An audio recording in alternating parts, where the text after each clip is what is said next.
جہاں کہیں بھی امن چین ہے تو پہلے ایران عراق جنگ برپا کی گئی، اس کے بعد عراق کی جنگ، اور اس کے بعد پھر افغانستان کی جنگ، اور اس طرح کی جنگیں، خانہ جنگیاں یہ مسلمانوں میں بھڑکاتے رہے ہیں، اور اسی کا یہ کہ تسلسل ہے جو کہ آج ہر جگہ ہو رہا ہے۔ اور مسلمانوں کو دو فرقوں میں بانٹ کر ان میں آپس میں ایک دوسرے کے خلاف یہ پوشنگ کر رہے ہیں تاکہ وہ دوسرے کے خلاف اٹھ کھڑے ہوں، اور اس طرح سے ان ممالک کے بھی امن و چین کو وہ برباد کرنے کی کوشش میں۔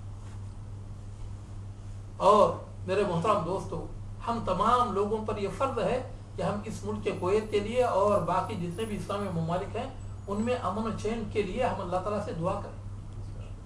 یہ تو یہ ہے کہ یہ مسلمان ممالک ہیں، اور دوسرا یہ کہ ہماری روٹی روزی بھی ان ممالک سے جڑی ہوئی ہے۔ اور اللہ کی قسم کہتے ہیں کہ جب گیہوں پستا ہے تو اس کے ساتھ گھن بھی پس جاتا ہے۔ اور جس وقت 1990 میں اس ملک پر آفت آئی تھی تو ہندوستان پاکستان میں مسلمانوں پر کیا تباہی مچی، لاکھوں کے جو گھر تھے وہ کوڑیوں میں بک گئے اور کوئی ان کو لینے والا نہیں تھا، در بدر کی ٹھوکریں مسلمانوں نے کھائے۔ تو میرے محترم دوستو، اور اس کی جو پہلی زد پڑے گی وہ ہم پر پڑے گی۔ اللہ کے رسول جناب رسول اللہ صلی اللہ علیہ وسلم نے ارشاد فرمایا کہ من اصبح منکم آمنا فی سربہ ومعافا فی جسدہ وعندہ قوت یومہ فکأنما حیزت لہ الدنیا بحذافیرہا۔ جو شخص اپنے گھر والوں میں امن چین کے ساتھ صبح کرتا ہے اور اس کے جسم میں اللہ تعالیٰ نے صحت و عافیت عطا کی ہے اور اس کے پاس ایک دن کی روزی اللہ تعالیٰ نے رکھی ہے، تو گویا کہ دنیا نے اپنی ساری کی ساری نعمتوں کے ساتھ اس کا استقبال کیا ہے۔ میرا محترم دوستو، الحمدللہ ان ممالک میں امن ہے۔ آپ یہاں سے عمرے کے لیے سعودیہ جاتے ہیں تو رات میں جب 12-1 بجے کے بعد گاڑی چلائیں گے تو آپ کئی 100 کلومیٹر تک کوئی آبادی نظر نہیں آئے، لیکن یہ ایک اکیلا انسان گاڑی چلاتا ہوا پورے امان کے ساتھ چلتا ہے اور اسے سوائے اللہ کے اور کسی کا ڈر نہیں ہوتا۔ میرے محترم دوست، یہ ایک امن بہت بڑی نعمت ہے۔ حضرت ابراہیم علیہ السلام نے بھی سب سے پہلے جو اللہ تعالیٰ سے دعا مانگی جب مکے کی انہوں نے خانہ کعبہ کی بنیاد رکھی، ربی جعل ھذا البلد آمنا، یا اللہ اس شہر کو تو امن والا بنا۔ اور پھر اللہ رب العالمین نے قرآن مجید میں کئی جگہ پر امن کی اللہ رب العالمین نے وضاحت فرمائی اور اس کی اہمیت کو جگایا اور فرمایا کہ اولم یرو انا جعلنا لہم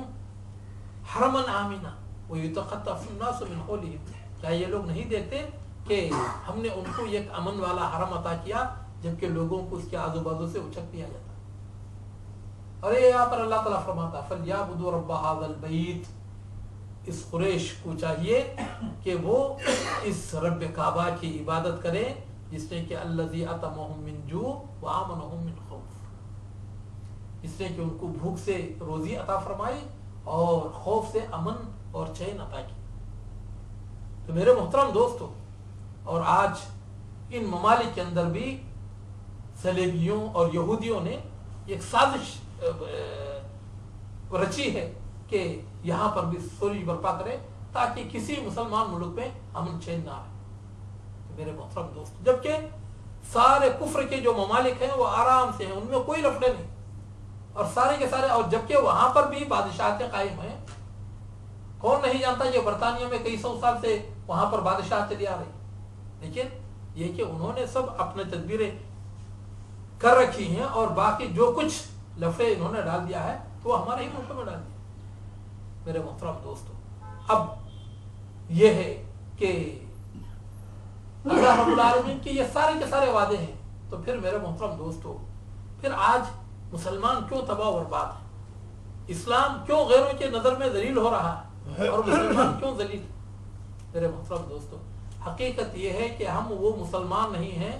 جن کے لیے اللہ رب العالمین نے یہ سارے کے سارے وعدے کیے۔ وہ تو صحابہ کرام رضوان اللہ علیہم اجمعین تھے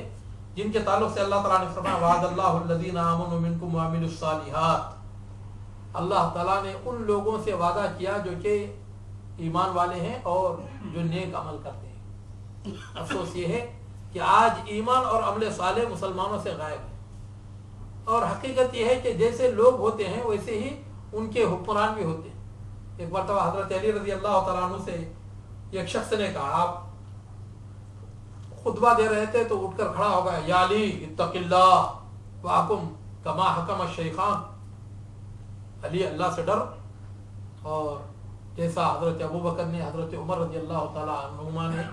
اس طرح حکومت کیا تھا اس طرح تم بھی حکومت کرو. حضرت علی رضی اللہ تعالیٰ عنہ نے کیا حکیمانہ جواب دیا, مسکرائے اور کہا ان ابا بکرا و عمرا کانا امیرانی علی مثلی وانا امیر علی مثلکم, کہ حضرت ابو بکر حضرت عمر رضی اللہ تعالی عنہما جو تھے وہ مجھ جیسوں پر حاکم تھے, ان کے زمانے کی جو رعایا تھی وہ مجھ جیسے تھی, وانا امیر علی مثلکم, اور میں تم جیسے بدبختوں پر حاکم بنایا گیا. تو اس زمانے کے جیسے لوگ لاؤ تو اللہ تعالیٰ بھی ان کو حضرت ابو بکر حضرت عمر عطا کرے گا, اور تم جیسے لوگ جو کہ شرپسند ہیں تم چاہتے ہو کہ حضرت ابو بکر حضرت عمر رضی اللہ تعالیٰ عنہ اللہ تعالیٰ تم کو عطا کرے, تو پہلے تم ویسے بنو تو اللہ رب العالمین بھی تم کو ویسے حکمران عطا کرے. تو میرے محترم دوستو, اور اللہ رب العالمین نے جن لوگوں سے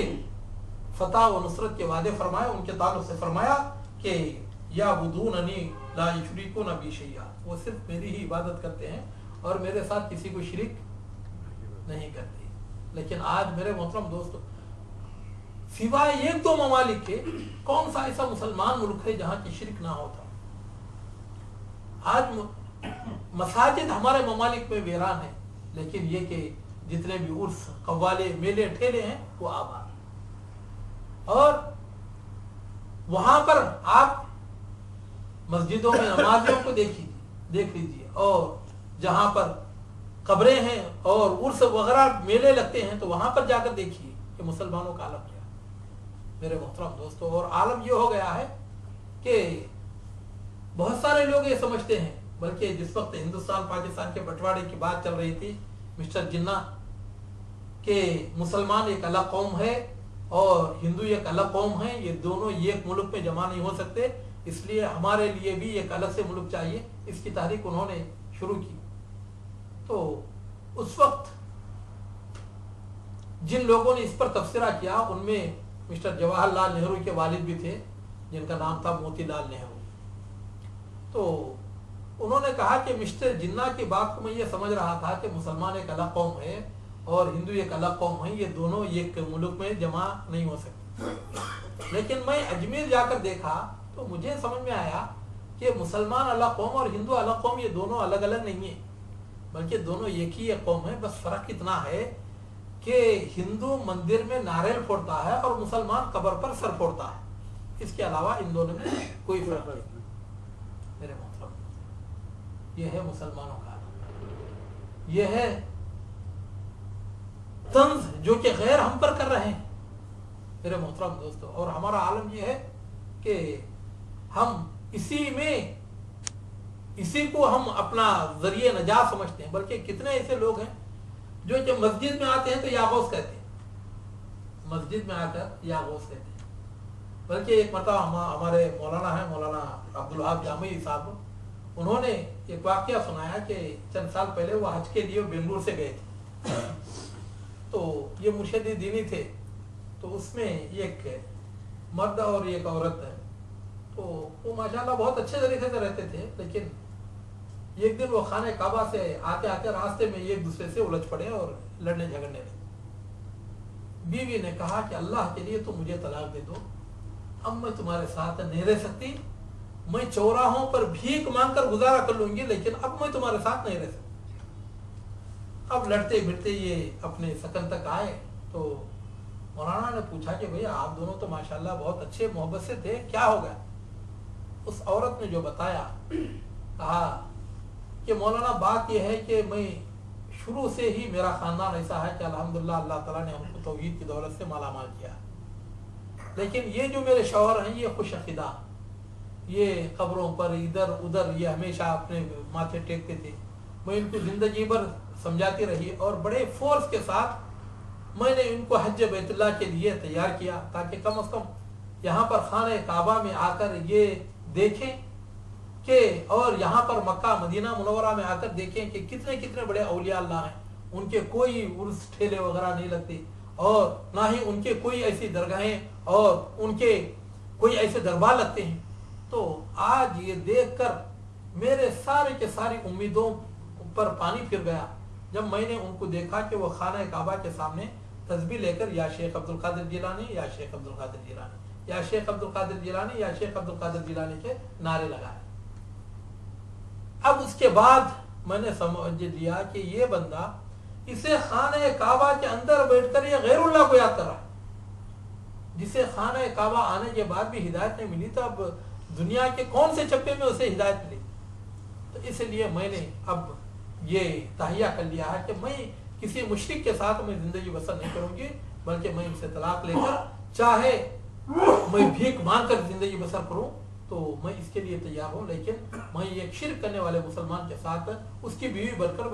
میں زندگی بسر نہیں کر سکتا. میرے محترم دوستو، یہ مسلمانوں کا عالم، اور عالم یہ ہے جیسا کہ ڈاکٹر اقبال نے کہا، نہیں دنیا میں جسے آتا کوئی فن تم ہو، نہیں جس قوم کو پرواہ نشیمن تم ہو، بجلیاں جن میں نہیں آسودہ و خرمن تم ہو، بیچ کھاتے ہو جو اسلاف کے مدفن تم ہو نکو نام جو قبروں کی تجارت کر کے کیا نہ بیچو یہ جو مل جائے صنم پتھر. میرے محترم دوست، بس قبروں کی تجارت جا کر دیکھیے. میں آپ کو ایک بات بتاتا چلوں، ہمارے پاس قریب میں ایک مندر ہے، تروپتی کا مندر ہے. اس سے جو کچھ آمدنی ہوتی ہے روزانہ کئی کروڑوں کی آمدنی اس میں ہوتی ہے، لیکن اس سے 3 یونیورسٹیاں وہ لوگ چلا رہے ہیں، کئی میڈیکل کالج وہ چلا رہے ہیں، اور کئی اس طرح کے کینسر وغیرہ کے مفت میں علاج وہاں پر کیا